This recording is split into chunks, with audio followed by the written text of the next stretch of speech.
वैभववाडी पंचायत समिती आणि जिल्हा परिषद मतदारसंघासाठी काल उमेदवारी अर्ज दाखल करण्यात आले होते। एकूण जिल्हा परिषदच्या 3 आणि पंचायत समितीच्या 6 मिळून 9 जागांसाठी 42 उमेदवारी अर्ज दाखल करण्यात आलेले होते आणि या उमेदवारी अर्जांची आज छाननी होती। सकाळी 10 वाजल्यापासून या छाननीच्या प्रक्रियेला सुरुवात झाली। यामध्ये सर्वात महत्त्वाचं म्हणजे ठाकरे शिवसेनेला मोठा धक्का बसलेला आहे। ठाकरे शिवसेनेचे कोळपे जिल्हा परिषद मतदारसंघातील अधिकृत उमेदवार जे सुनील नारकर होते त्यांचा अर्ज आहे तो या छाननीत अर्ज बाद झालेला आहे।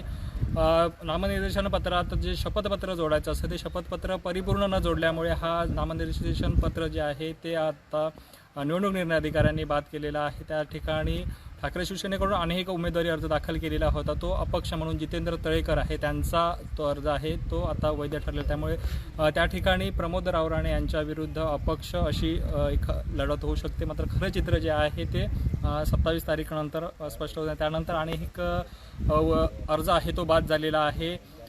तो म्हणजे आहे उंबर्डेमधला ज्या अपक्ष उमेदवार आहेत मैत्री मयूर दळवी यांचा जो अर्ज आहे तो अर्ज नावातील बदल जो होता तो बदलामुळे अर्ज जो आहे तो बाद ठरलेला आहे। त्यामुळे आज आपण पाहिलं तर छाननीच्या या प्रक्रियेत वैभववाडी तालुक्यातले पंचायत समितीतलं एक अर्ज आणि जिल्हा परिषद मतदारसंघातला एक अर्ज असे 2 अर्ज बाद झालेले आहेत। यामध्ये सर्वात महत्त्वाचा जो विषय आहे तो ठाकरे शिवसेनेसाठी एक मोठा धक्का मानला जातो। एकीकडे ठाकरे शिवसेनेकडून कोकिसरे पंचायत समितीसाठी उमेदवार सापडला नव्हता आणि त्याच्यानंतर दुसरा धक्का जो आहे तो ठाकरे शिवसेनेला कोळपे मतदारसंघात भेटलेला होता। मोठा गाजावाजा करून काल उमेदवारी अर्ज दाखल केल्यानंतर आज उमेदवारी अर्जातल्या असलेल्या या शपथपत्रातील ज्या त्रुटीमुळे त्यांचा अर्ज बाद झालेला आहे। त्यामुळे एकंदरीत कुठेतरी जे ठाकरे शिवसेनेचं जे ढिसाळ नियोजन होतं ते या निवडणुकीच्या या आजच्या छाननीच्या प्रक्रियेत दिसून आलेलं आहे। आणि एकंदरीत वैभववाडी तालुक्याचा जर आपण विचार केला तर वैभववाडी तालुक्यात आपण काल पाहिलं तर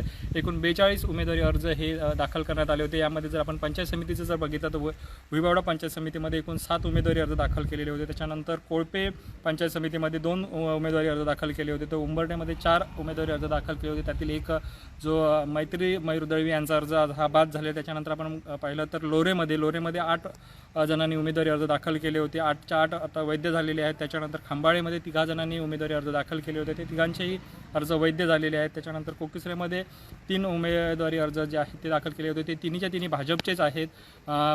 त्यामुळे या ठिकाणी भाजपची जी उमेदवार आहेत साधना सुधीर नकाशे ह्या जवळजवळ बिनविरोध झालेले आहेत। या ठिकाणी उभाटा शिवसेनेला किंवा विरोधकांना इथून उमेदवार सापडला नसल्यामुळे ही जागा जी आहे ती भाजपाकडे बिनविरोध म्हणून निवडून आले। त्याच्यानंतर आपण जिल्हा परिषद मतदारसंघाचा आढावा घेऊया। जिल्हा परिषद मतदारसंघासाठी आपण जे पाहिलं तर कोळपे मतदारसंघातून 3 उमेदवारी अर्ज दाखल करण्यात आले होते। यामध्ये प्रमोद रावराणे होते, सुनील नारकर होते, त्याचबरोबर जितेंद्र तळेकर होते।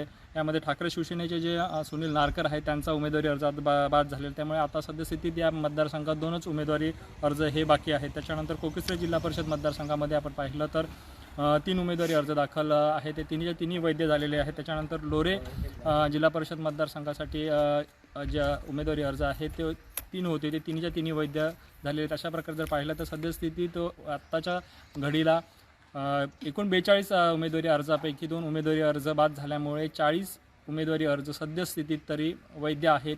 मात्र येणाऱ्या 2 दिवसात अर्ज मागे घेण्याचा किंवा नामनिर्देशन पत्र मागे घेण्याचे दिवस असल्यामुळे 27 तारीखला खरं चित्र स्पष्ट होणार आहे। कोण कोणाविरोधात लढणार आणि कशी वैभववाडी तालुक्यात लढत होणार आहे हे खरं चित्र आहे ते 27 तारीखला स्पष्ट होणार आहे। कॅमेरामन साहिल बागवेसह श्रीधर साळुंके, कोकण 7 लाईव्ह, वैभववाडी।